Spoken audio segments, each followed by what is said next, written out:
Good morning, everybody. Thank you very much for joining in. Sorry for the delay. We had a few technical issues. I'm actually in Cornwall at the moment on holiday, and I suppose that's one of the advantages of doing remote Bath Digital Festivals, because I can do it while I'm on holiday. Unfortunately, I can't see my screen. I have a feeling that might be because the Wi-Fi down in Port 11 isn't brilliant. So if you can't see the presentation slides, I will give you the opportunity at the end just to email me and I will send them through. So firstly, my name is Andrew Eberlin. I work set up a business called Brighter and it's a web design and email marketing agency. I set it up in 2006 and we've been going for 14 years, seen quite a few changes. And one of the reasons I really wanted to talk about email marketing was because I think it's kind of an underutilized service. You know, people don't spend as much time on email marketing as maybe they should do. And if it's used correctly, it can be a really, really powerful way, not only to build a community of loyal customers, but also to basically help grow your business.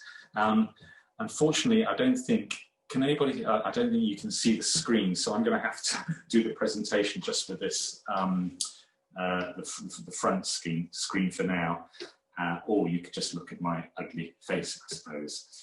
So the first thing I just wanted to say was I think the ultimate thing that we have to do is to, when we send out email newsletters, is to make sure that people are looking forward to receiving them.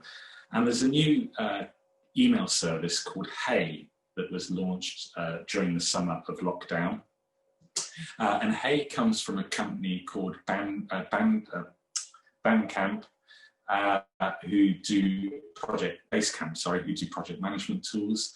And formerly before that, they were 37 Signals, and they were a highly, highly influential web design / software business. They wrote a brilliant manifesto called 37 Signals Manifesto in 1999.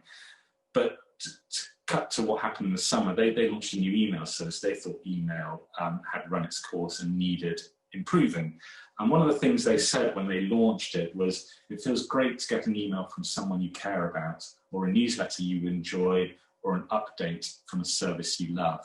That's how email used to feel all of the time.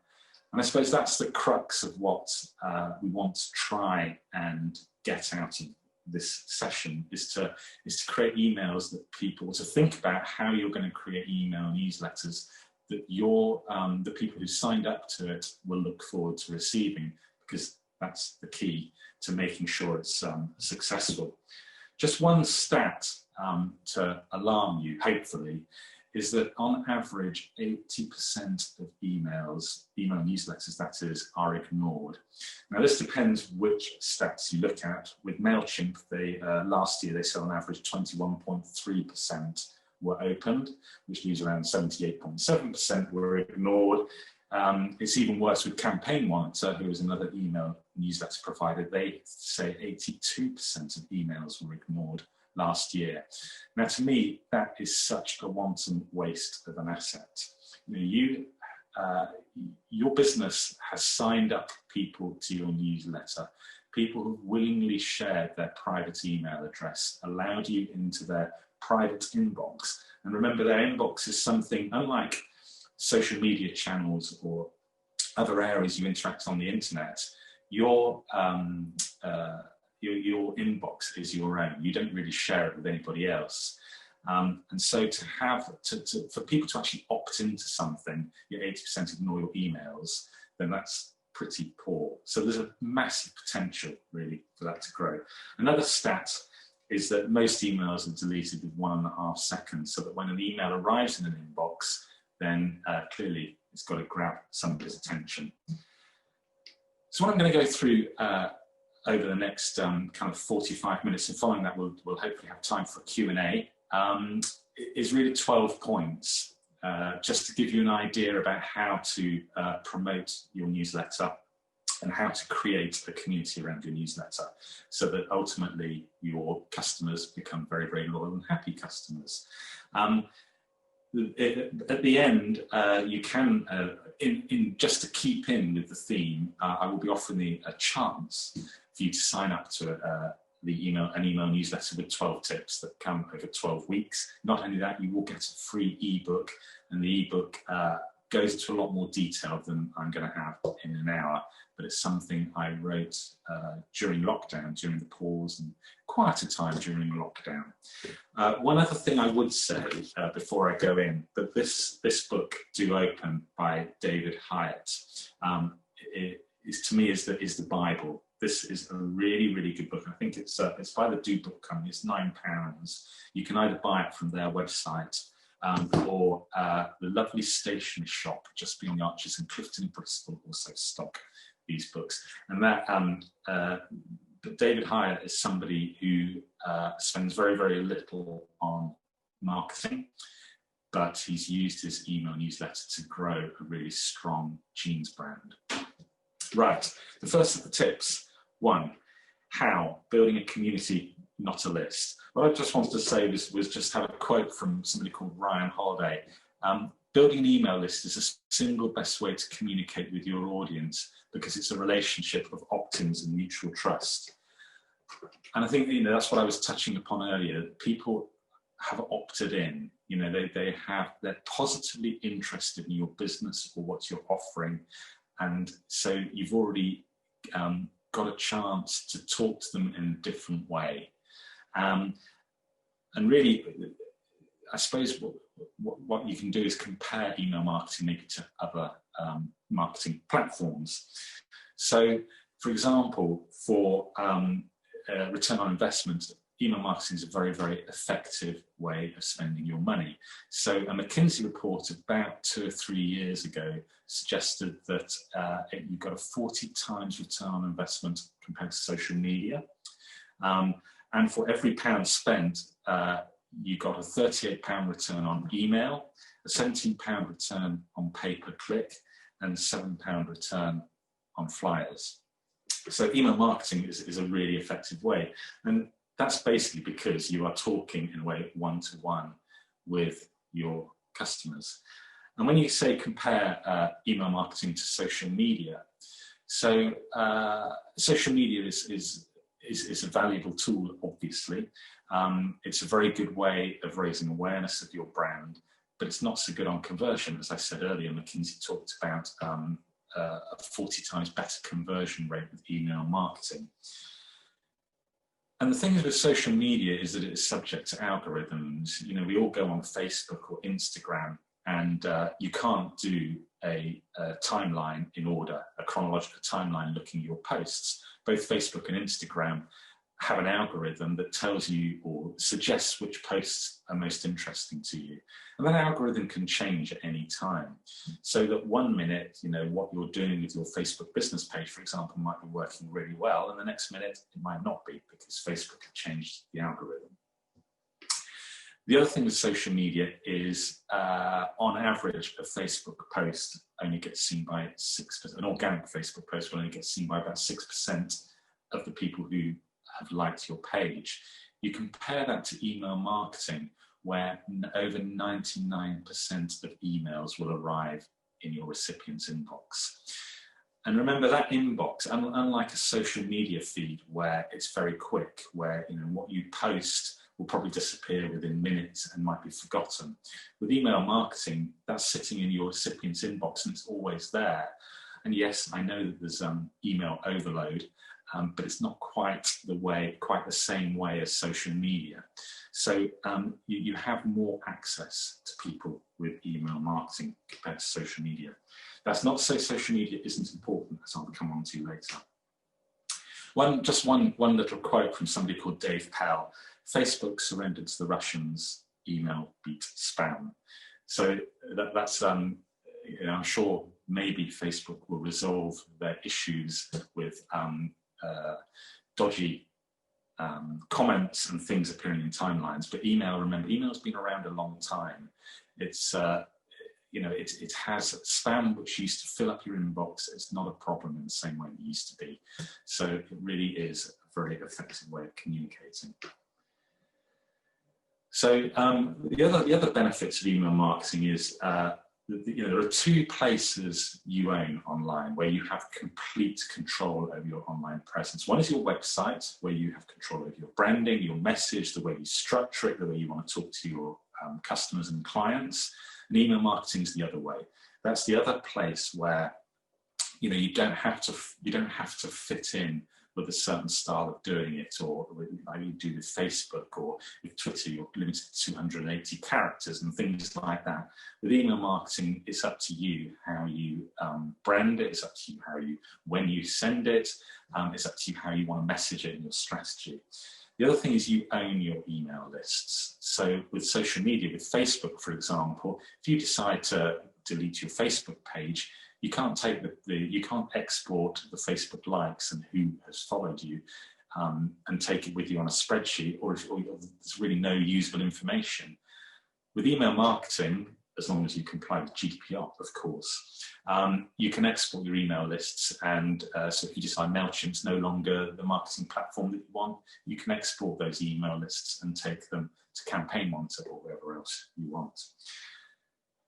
And the other thing about email marketing is it's measurable. So practically every platform, you know, they have reports. You know how many people are on your list. You know how many people open your email, how often, when they open it, what link clicks they link. So it's really, really good in getting real-time feedback on how successful your email marketing campaign is. And as Craig Modd said, the conversation with email is one-to-one, even though the distribution is one-to-many. So that's how that's how you can talk to your customers. So the third thing really is your objectives. And I think the key thing about objectives is that it isn't about you, it's about what's in it for your readers. So Josh Spector, so when I kind of created the booklet, the email booklet that if you sign up to my email newsletter towards the end, you will receive, I basically did a lot of researching a lot of people, a lot of articles, read the Do Open book and a couple of other books. And I also followed a few really interesting people on Twitter and signed up to their email newsletter. One of them is Josh Spector, who does the For Your Interested blog. And one of the things he says is, your audience isn't the number of people who consume a particular creation, but rather the number of people you can count on to consume your next creation. And I think, you know, when you come to objectives, I would say it's not about your email list. It's actually about how many people are going to open your email, how many people are going to read it, how many people are going to click on it. So it's really, really important that you spend time thinking about it. You know, a lot of the time with email newsletters, it kind of can be a bit of an afterthought. It can think, oh, we've got something, you know, we've got a new product, or we've got a new 3 for 2 offer. Let's just send an email out. And actually, what we should be doing with email newsletters, because as I've shown in the kind of previous few minutes, how effective and how important they can be, we as business owners should be spending more time on them. You know, we should be thinking about how we can really, really interest the people who signed up to the email newsletter. You know, what's in it for them? You know, how can we make them interested? And that's the key thing. So, and I would also say, in terms of objectives, average really, really isn't good enough. You know, I touched upon MailChimp, where their average open rate in 2019 to 20 across all their email newsletters was 21.3%, and their clicks was 2.6%. Now, to me, if I'm running an email campaign for a client, an open rate of 21% simply isn't good enough. To my mind, it should be at least 35%, and really it should be above 40%. The last email newsletter I sent out, which is, I'll come on to, had an open rate of over 80%. So, you know, so the averages really, really aren't good enough. If you're spending the time thinking about what you're going to put in your email newsletter, and we're going to come on to content, and you really are appealing to people, then there's absolutely no reason why you shouldn't get better open rates. And part of that is, in terms of objectives, it really isn't about the size of your email list. People, I had one client, a hospitality group, who just were really, really ambitious, and they wanted thousands and thousands of people to sign up to their email newsletter. And they did it by things like, if you signed up on, if you joined their Wi-Fi network in their restaurants or hotels, then you'd be added to the email newsletter list if you ticked a box, obviously. And they were quite, quite in a way quite greedy about who to sign up, but their open rates went down because the people who were signing up were doing it because they had to join Wi-Fi network. And actually, do you really want to have this massive, massive email list, which you're going to have to pay for every month? When you're getting into the thousands of subscribers, you're paying hundreds of pounds a month to MailChimp or Campaign Monitor. When 80% of those people aren't even looking at the email newsletter, there's absolutely no point. So I really think I wouldn't target yourself by how big your email is. It really is about the engagement rate. It's about how many people are opening the email. And in terms of a viable size of your audience, I would suggest, if you're B2B, then you might find 2 to 300, 100 even, 200, 300 is plenty of people, of interested people on your email list. If you're a consumer brand, consumer facing, then obviously that might be a little bit different. But don't get too hung up about it. There's the guy, Kelly, who founded Wired, says of all the of bands, you only need 1,000 true fans. If you've got 1,000 true fans buying every record, every t-shirt, going to every gig, and then telling all their friends or social media or whatever about how brilliant that band is, that's all they need to create a living. So, and it's Seth Godin, the oracle of online marketing, and he does talk about that. It's about the minimum viable audience. As I said, the other objective, really, I would say, open rate. You're having problems with sound, I gather. I'm really sorry about that. I've just seen it. And the other thing is, where does your email strategy fit? I think also with objectives, it's, what do you want to get out of it? How does it fit within your marketing portfolio? Everything's important within marketing: your website, your social media, email marketing, your PR, your traditional advertising, your pay-per-click. It's really thinking about how your email marketing can support that. And I would say, in terms of conversion rates and the way you talk, the ability to talk to people, it is kind of really at the sharp end, and all those other things can help feed in to your email marketing. So number 4, this is really about your readers and understanding who they are and keeping them at the center of everything you do. And something that Tiny Little Business, which wrote a really long web post about email marketing, they say every email is an asset, is an opportunity to connect, to move the reader in a direction that benefits both them and you. And really, understanding your reader it's a bit, I suppose, understanding your customer. There are a number of ways you can do it. You can go on their social media feeds, follow them, engage them, find out who they're following, find out what they're interested in. If you're an artisan food producer who goes to the free market or the Green Station market, then you can. Then you can talk to your customers. You can understand what their interests are. What I would say about readers is they're kind of interested in your product or what you do as a business, but that's not them as a 360-degree person. And I think this is key, not only with social media, but your blog content, but also your email marketing. It's not enough just to talk about whatever you make or produce or sell or your service. It's about being a rounded individual. And I think most of the time, people who've opted into your email list, they already have half bought into you. They already like you.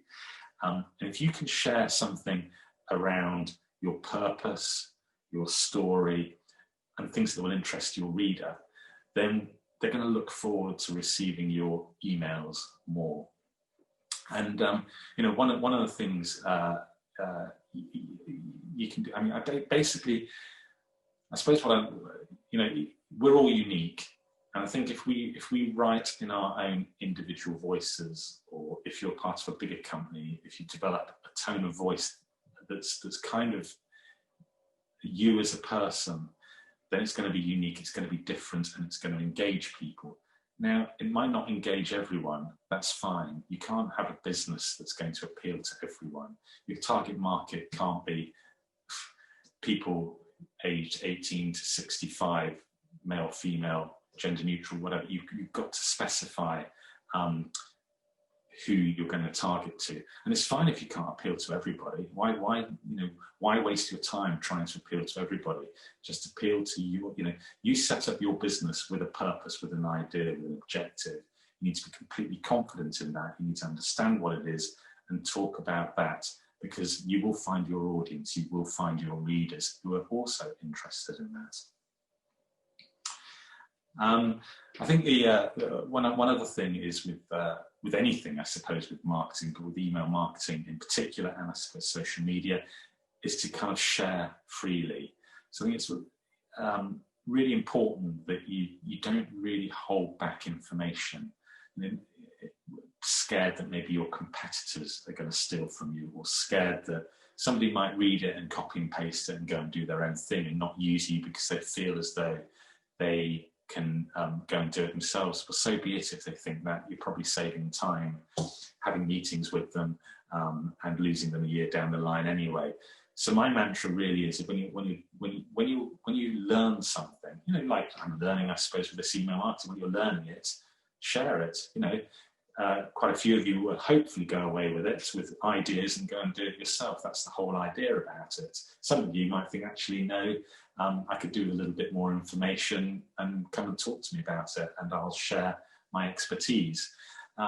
So I think it's really important when you learn something, just to, you know, put it out there, because invariably you can't put everything out there. You can't put every little bit of knowledge you have out there.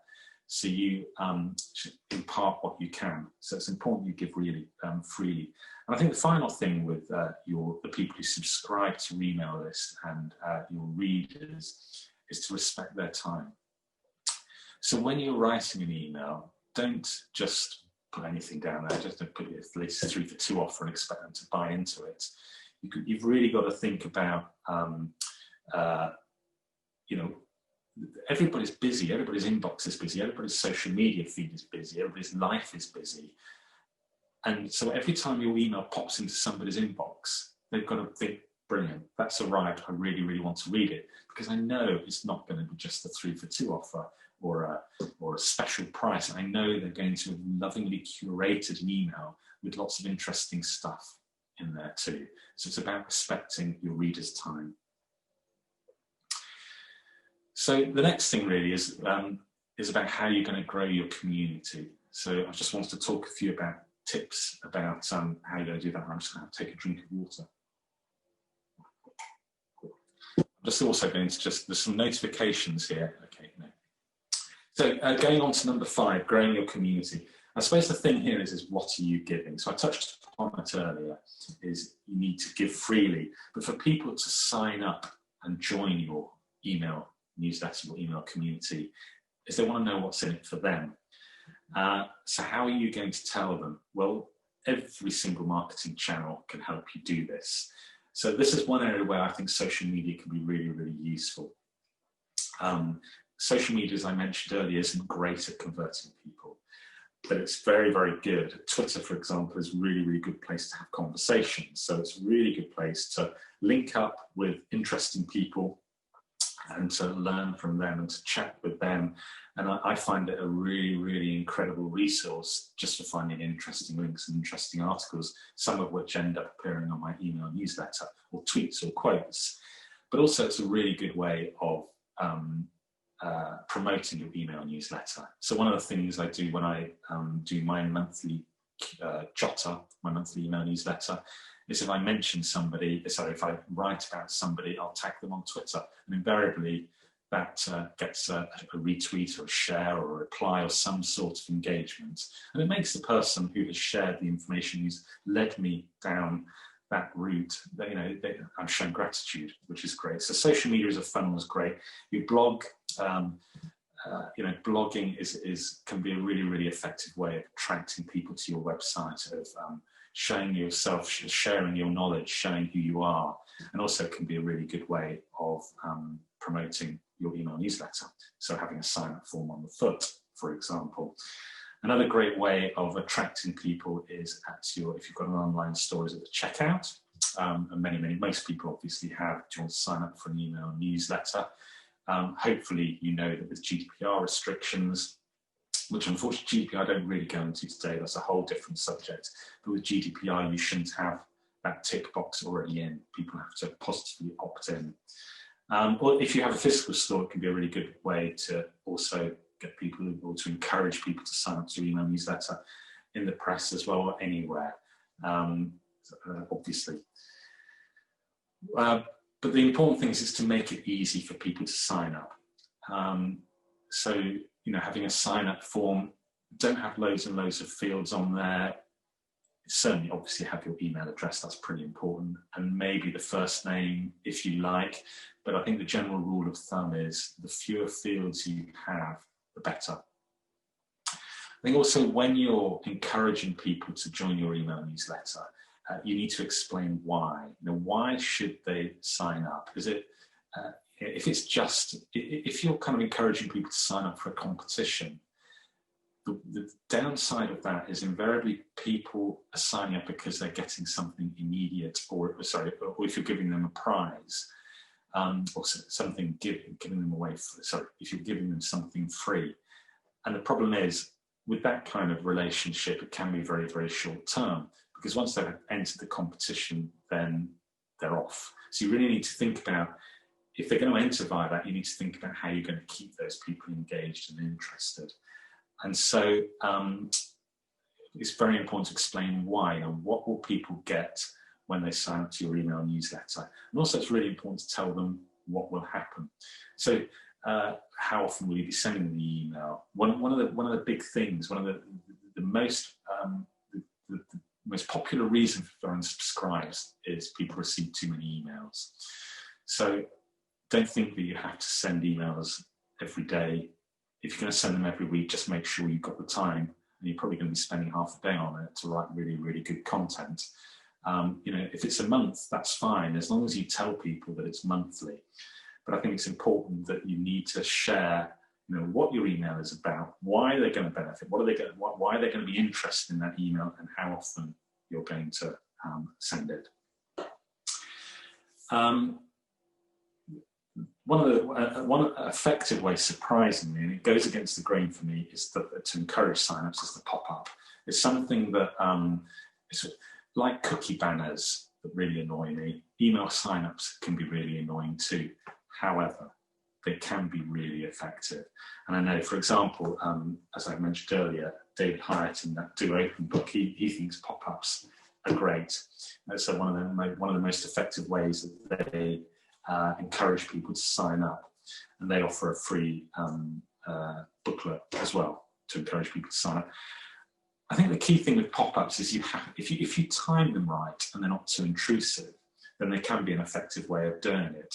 So, for example, on my website, I don't have the pop-up on every page. I don't have it on the home page, and I don't have it on the about or the work page, because as a web design business, I don't want anything to interrupt people to look at those things. The work page is very important. I want people to see the type of stuff that we've done.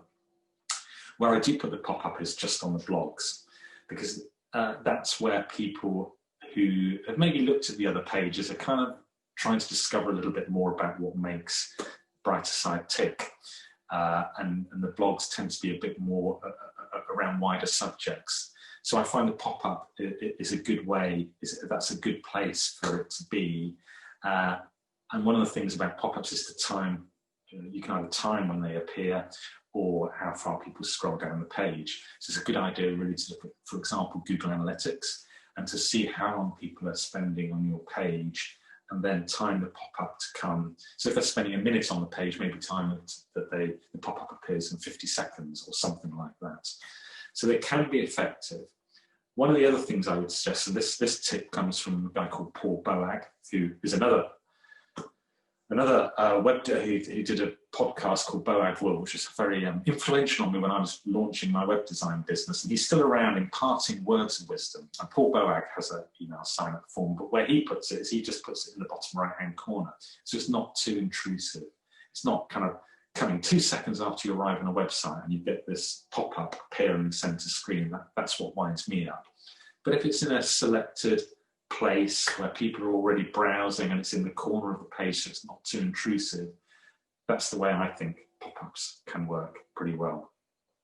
Another really effective way of encouraging people to sign up is a landing page. So that if you are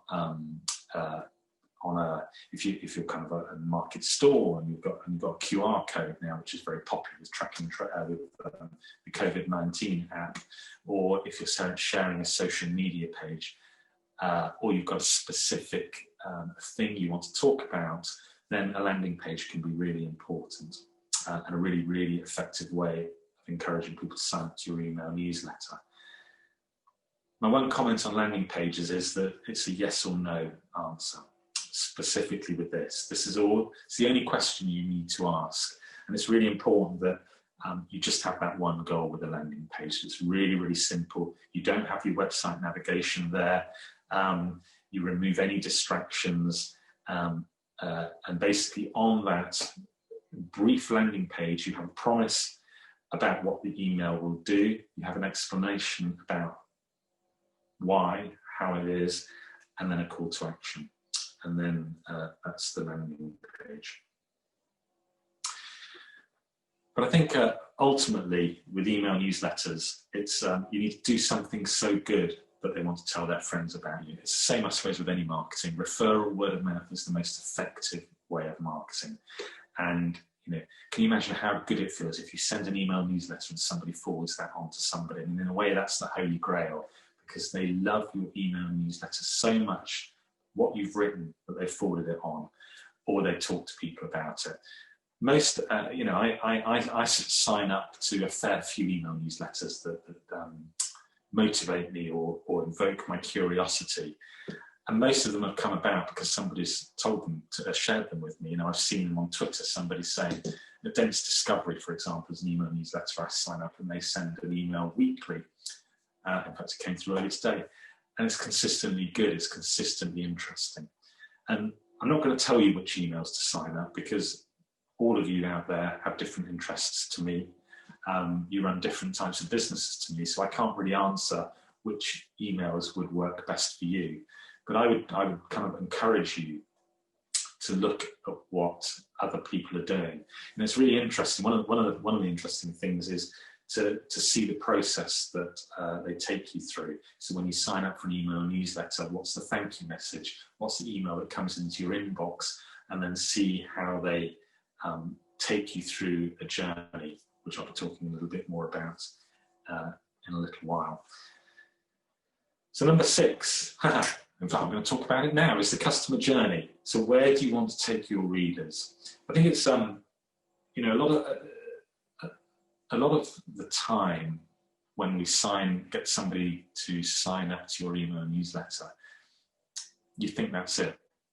You think, oh, brilliant, thanks, we've got them. Now we can sell to them. And that's not the most constructive way to look at it.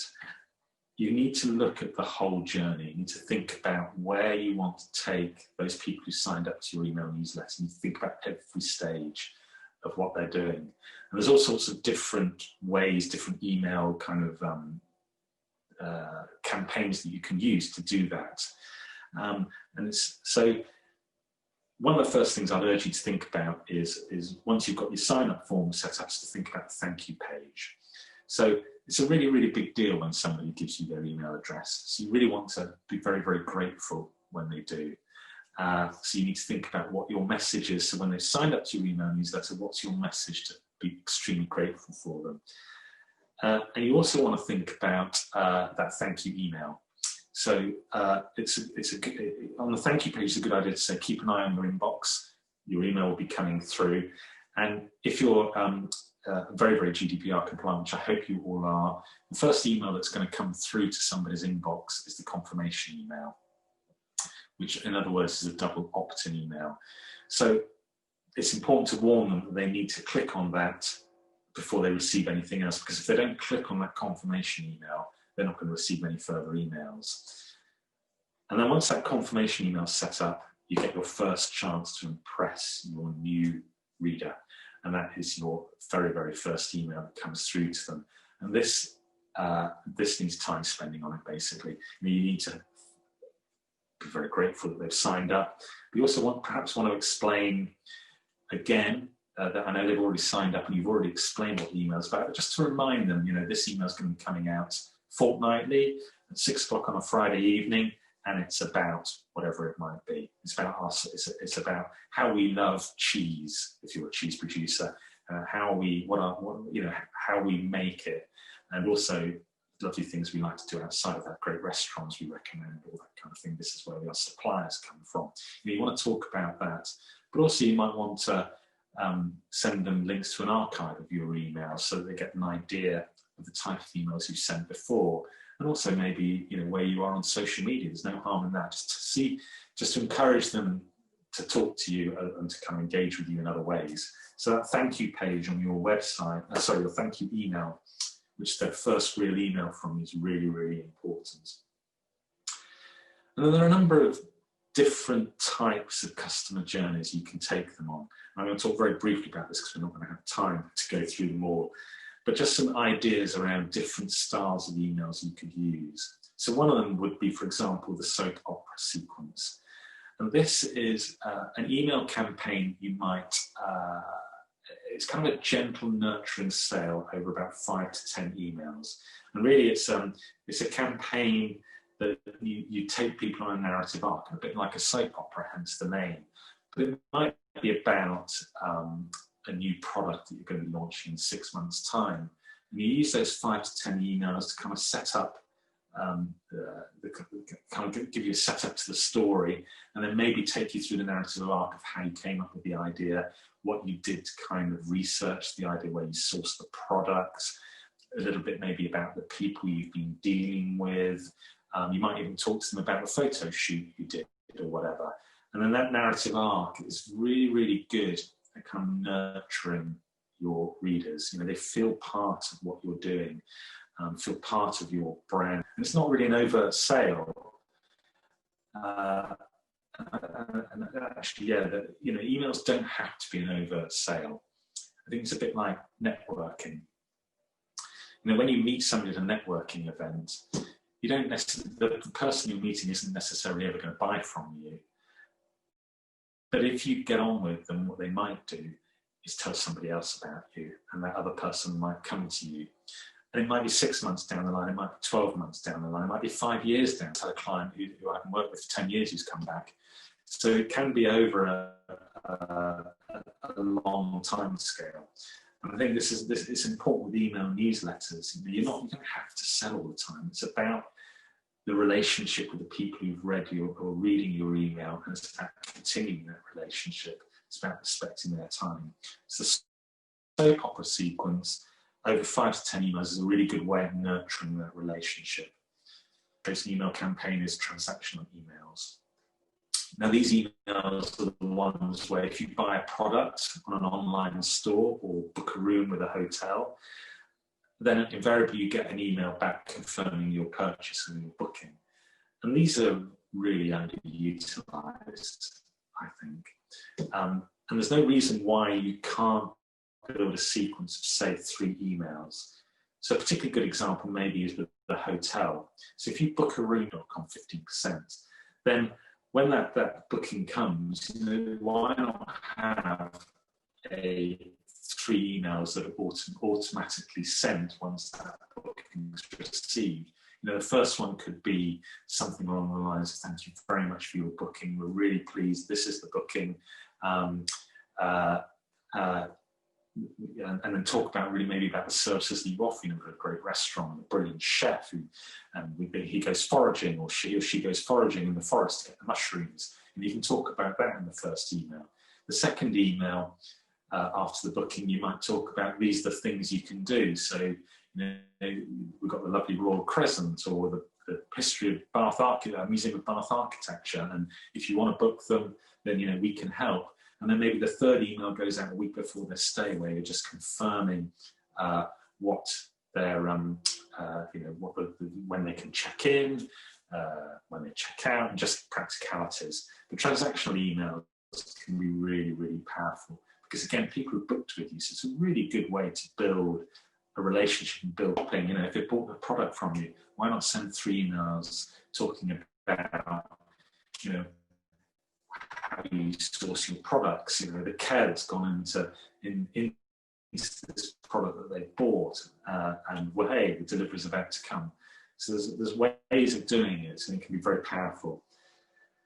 Another form of email is the curated email, and this is one that I do with the monthly Jotter. And if you want, and basically this is one where I have lots and lots of interest outside of just your brand. And the curated email is a really good way of collecting things that have interested you over a period of time. So then you share on with other people. So I do a monthly Jotter, which I send out on the last Friday of every month, post or something in the newspaper that interests me. I make a note. I use Apple Notes, or I use Instapaper, and I save the articles, and I have a little scrapbook idea, kind of email curated ideas, little folder, and it's split into interesting quotes, books I've read, architectural design. So it's not necessarily about web design or email marketing. Invariably, actually, I only ever mentioned that at the bottom, what I've been up to for the month work-wise. All the rest is just really interesting things to me that I've found. And as I say, I had an 80% open rate last month, so it must hit a chord somewhere. And yeah, it's about sharing about something. When you're passionate about something, it's really easy to pass that enthusiasm and passion on to people who are interested. And if you're constantly curious, you're constantly looking for new ideas and kind of talking to interesting people, then it's really difficult not to become a curator of all these things, and it's quite nice to be able to share those things. And if I'm with curated emails, you might share 7 or 10 things, and it can be quite long. So of course, if you're respecting readers' time, then maybe you're not. But if it's interesting, then people will hopefully go through them all. And even if they just click on 2 or 3 things out of those 10, that's brilliant. That's a kind of a long-term relationship with your customers, and becoming trusted as well. Trust is such a good thing. Another type of email might be story-powered promotion. So this is really good if you've got a new product launch, and you really want to talk about a Black Friday deal, maybe. You know, work it over 3 to 5 days. You might be sending an email every day or every other day. Number 7, content. I'm running out of time, I know. I better start speeding up. So content, essentially be interesting.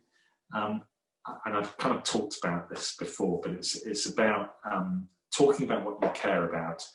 One of the really good books I read earlier on in lockdown was a book called Effect Perfection. Perfection by James Victor. I wasn't too weird as a kid.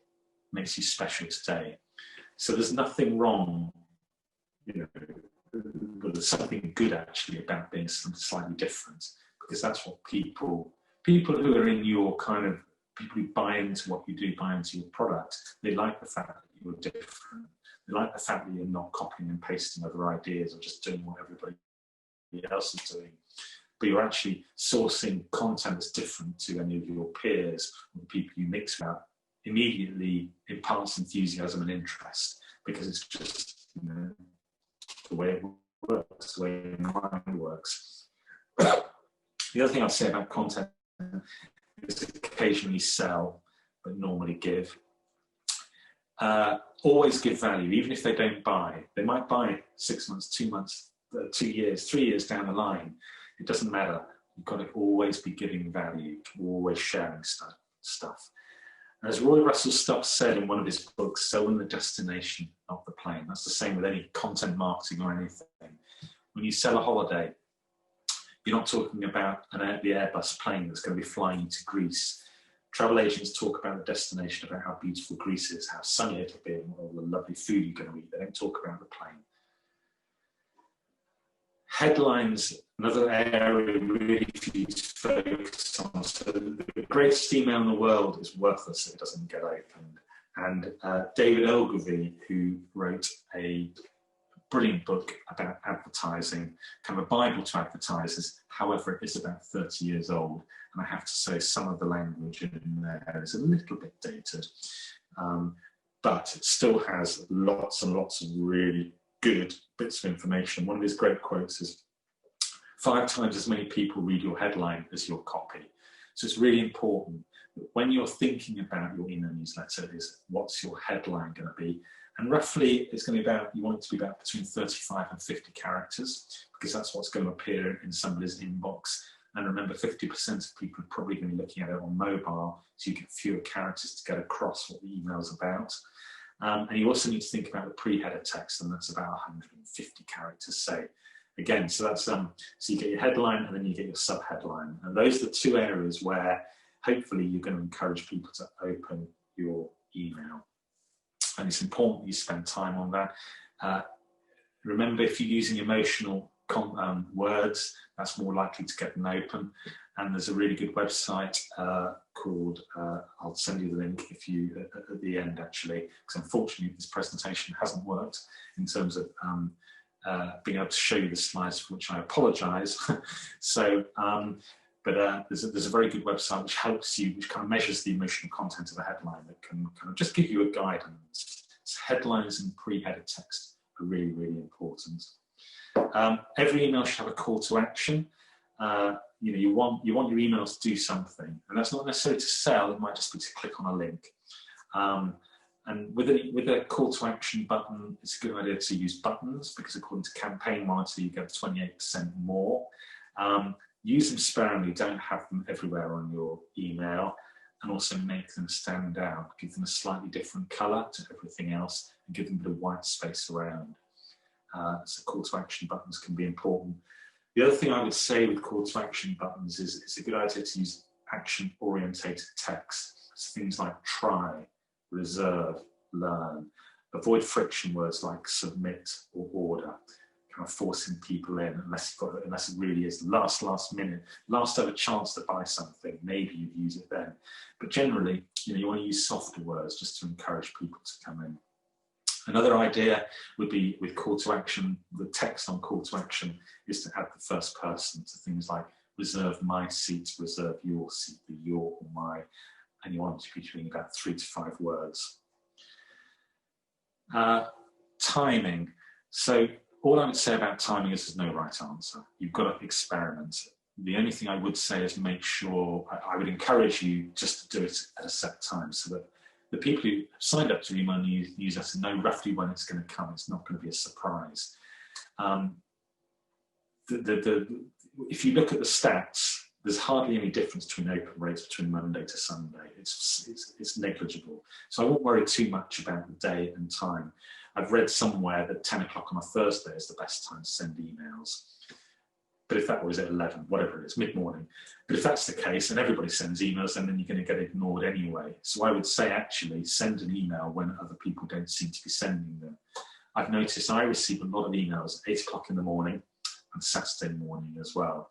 So I tend to avoid those times. So, but at the end of the day, you'll work out when's a good time and when isn't. So just before I finish, good housekeeping. This is just a quick summary to think about little things. So one is branding. I haven't really talked about design. Design is incredibly important. It's really important that your email newsletter complies with your brand guidelines. looks really appealing, the fonts. Think about making your email attractive and really, really easy to read on mobile and on desktop. It's worth spending the time on that. That's a whole different subject, and we don't have time, quite frankly. The other thing about Good Housekeeping is email deliverability. In your email platform, you can make sure that your email address has been approved. So you might need your web designer or somebody with technical knowledge to do this, but you can add some text file just to make that your domain name is kosher. And if you do that, then it just improves your email deliverability. It's also really important to make sure you have really easier ways to unsubscribe. You've got all your contact details there. And the other thing about email deliverability is don't have a no reply at email address. Use a hello at email address, or even better, your own name. The other thing about Good Housekeeping is test. Test, and test again. You can't test too often. If you preview it in your email platform you're using, MailChimp or Campaign Monitor, send it to a friend or a colleague or an acquaintance, send it to somebody else, because you kind of tend to get blindness when you've been working on an email. So it's always worth sharing with somebody else. And that's it. I hope, sorry with the technical issues, I gather sound has been a bit dodgy, and I'm really sorry that my presentation I spent hours on, and you haven't been able to see it apart from, I think, the home screen. Thank you very much for listening.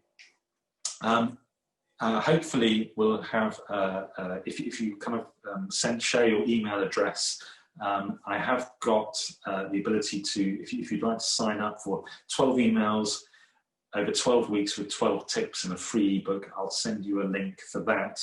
But if you'd like to sign up now, it's brighterside.co.uk/give-freely. If you go and sign up there, then you'll see an example of an automated email list, or you can email me at andrew@brighterside.co.uk.